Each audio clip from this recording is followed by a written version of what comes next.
Hello guys, मैं Varpan and welcome to our channel study with Aryan. तो आज हम करेंगे NIOS class 10th English chapter 16 my only cry. तो देखो, ये एक पोएम, इसके बारे में हम पूरा समझेंगे, पूरा डिटेल में समझेंगे, पॉइंट वाइज समझेंगे ताकि आपको भी पूरा समझ में आ जाए। और हाँ, वीडियो स्टार्ट करने से पहले वीडियो को लाइक, शेयर और चैनल को सब्सक्राइब कर देना, ठीक है। तो ये हमारा पोएम माय ओनली क्राई। एक चीज़ समझ लो, जब मैं ये पॉइंट्स दिखा रहा हूँ, इनके या तो स्क्रीनशॉट ले लो या फिर आप किसी कॉपी में या फिर किसी नोटबुक में इसे नोट डाउन करके रख लो, क्योंकि ये बहुत इंपॉर्टेंट है, ठीक है। ये अगर एक बार अगर आप पढ़ लो ना एग्जाम से पहले, एक बार अगर पढ़ लो तो आपके मार्क्स तो एकदम पक्के हैं, ठीक है। अब स्टार्ट करते हैं।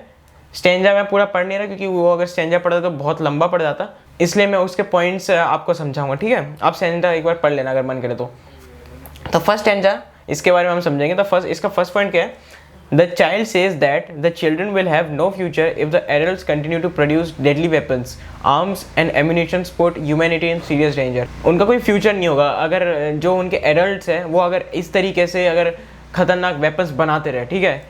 आर्म्स एंड वेपन्स यानी कि जो हथियार होते हैं वो क्या है कि इंसानियत के लिए खतरा है, ह्यूमैनिटी के लिए डेंजर है, ये बहुत तगड़ा एक डेंजर है। तो नेक्स्ट पॉइंट आते हैं। The poem talks of the fears and worries to which the adult pays no attention और which they simply dismiss with their life. देखो, ये पोएम हमारी चिंताओं के ऊपर, हमारे डर के ऊपर बेस्ड है, जिसके ऊपर एडल्ट्स कभी भी ध्यान नहीं देते, ठीक है। और वो अपने झूठे वादे करके, झूठी बातें करके उसे टाल देते हैं। The lies are usually no, we will not use arms against anyone, the world is safe, there is no needs to worry.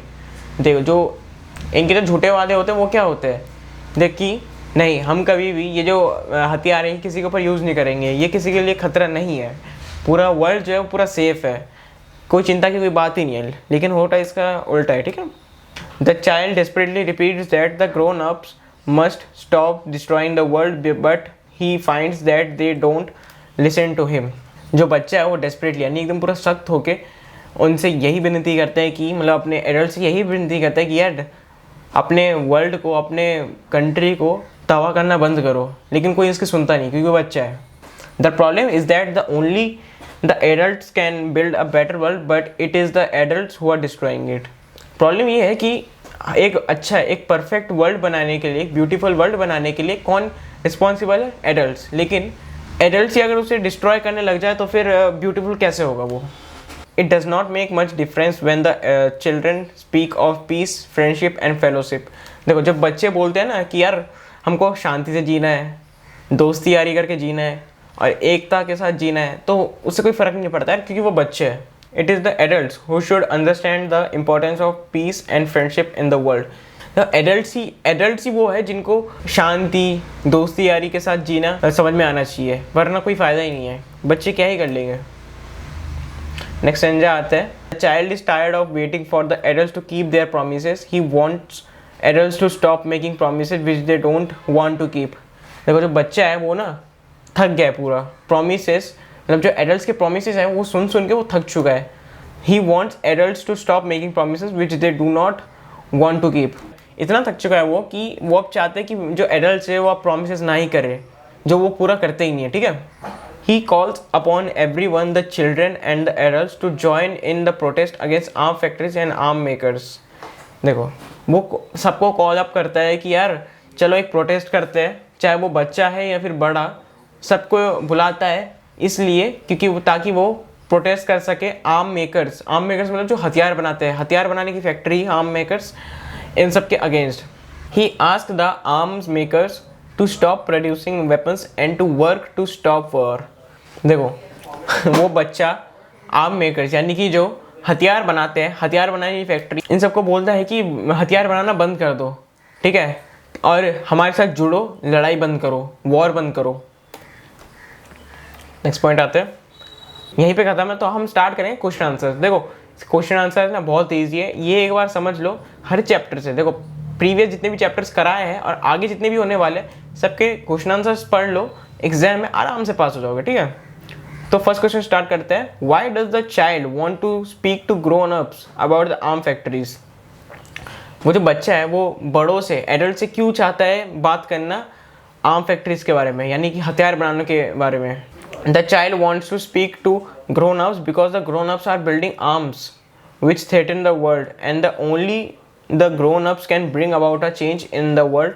The adults think that they are deceiving children, but actually they are deceiving themselves. बड़ों से इस मामले में क्यों बात करना चाहता है? क्योंकि एडल्ट्स ही वो लोग हैं जो इन सबको बंद करा सकते हैं, ठीक है। और जो हथियार है, इससे बच्चों का तो बुरा हो ही रहा है, साथ में बड़ों का भी बुरा होगा, उनका भी फ्यूचर खतरे में है। नेक्स्ट क्वेश्चन आता है, who are the adults deceiving. इस क्वेश्चन का मतलब ये है कि एडल्ट्स जो है किन को धोखा दे रहे हैं, ठीक है। The adults are deceiving a child. Explanation, in the real world childrens are the one who don't have any evil thoughts. जो एडल्ट्स हैं वो बच्चों को धोखा दे रहे हैं। रियल वर्ल्ड में क्या होता है, बच्चों में कोई इविल थॉट्स होते नहीं है, ठीक है, उनमें कोई शैतानी दिमाग होता ही नहीं है। नेक्स्ट आते हैं, why does the child want the adult to talk of peace and fellowship. देखो इस क्वेश्चन का मतलब ये है, देखो जो बच्चा है वो बड़ों से पीस एंड फेलोशिप की बात करना चाहते हैं। पीस मतलब शांति और फेलोशिप मतलब एकता, ठीक है। इसका आंसर ये है, the child wants the adults to speak about and discuss peace and fellowship so that they may understand how important these ideas are for the world.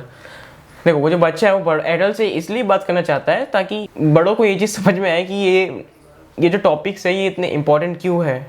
Next question आता है, how is the world of children different from the world of adults, state in about 50 words. इस question का मतलब ये है कि बच्चों की दुनिया बड़ों की दुनिया से अलग कैसे है। The only difference between the world of children and adult is the way with which they see it, their perspective of life. देखो जो मेन डिफरेंस है ना वो है पर्सपेक्टिव का, लाइक बच्चों का नज़रिया क्या और बड़ों का नज़रिया क्या है। For example, you go to a child and give him a gift, you become his angel, but repeat the same thing with an adult and they start calculating everything, trying to understand why you did what you did, ठीक है। For example, अगर आप किसी बच्चे को कोई gift देते हो, ठीक है, वो बच्चा खुश हो जाएगा, वो ठीक है, वो आपको एंजल बना लेगा। लेकिन वही सेम चीज़ अगर आप किसी एडल्ट के साथ करोगे तो वो सोचने लगेगा कि यार उसने मेरे को गिफ्ट क्यों दिया, कुछ तो बात होगी, ठीक है। They over analyse everything due to which they can not enjoy every moment of their lives, whereas children are free spirited and enjoy their lives, adults are cautious while childrens are audacious. जो बड़े होते हैं वो हर चीज़ में analyse करने लगते हैं, हद से ज़्यादा एनालाइज करने लगते हैं, इसलिए वो अपनी आधी से ज़्यादा ज़िंदगी तो इन्जॉय कर ही नहीं पाते। लेकिन जो बच्चे होते हैं वो कुछ सोचते नहीं हैं, वो खुश हो जाते हैं, वो हर मोमेंट को एकदम जीने लगते हैं। यही डिफरेंस है। तो यहीं पे ख़त्म होता है हमारा चैप्टर। आशा करता हूँ आपको सब समझ में आया है। देखो जितने भी नोट्स एंड क्वेश्चंस है ना, सब कुछ अपने नोटबुक में नोट करके रखो और या फिर अपने स्क्रीनशॉट लेके रखो ताकि आप एग्ज़ाम में अच्छी तरीके से पास हो सको।